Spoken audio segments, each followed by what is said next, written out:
Posibleng dagsain ng mga bisita at turista ang lungsod ng Iriga ngayong Semana Santa. Ayon kay Engineer Nuna Vanessa Santiago ng Iriga Culture Heritage Arts and Tourism or ICHAT na maraming pwedeng puntahan ngayong Semana Santa na mga kilalang mga simbahan sa lungsod. Kasabay ng mga nakahilerang mga aktibidad at programa ngayong Semana Santa. Matatandaan na nagsimula noong 11 ng Abril ang Torexta Transfer for the Tourism Experience Assistance ng lungsod ng Iriga sa mga simbahan sa lungsod.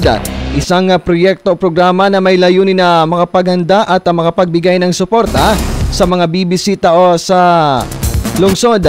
Pakinggan natin ang parte ng kanyang mensahe. So karon ini na programa na pigin po nirmi tanganig ang mga mabisita sa syudad kang Iriga aside kang maitalami kung pira ang nagaabot, ma-experience man ninda ang memorable travel experience sa syudad kang Iriga. Kaya po nagkaagami kito Rex Tabut, particularly sa mga faith-based destination kang syudad kang Iriga.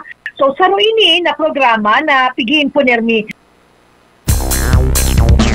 Samantala, nagpaabot pa ito ng kanyang paalala sa publiko na panatiliin niya ang ligtas at memorableng pag-alala sa Semana Santa at summer vacation.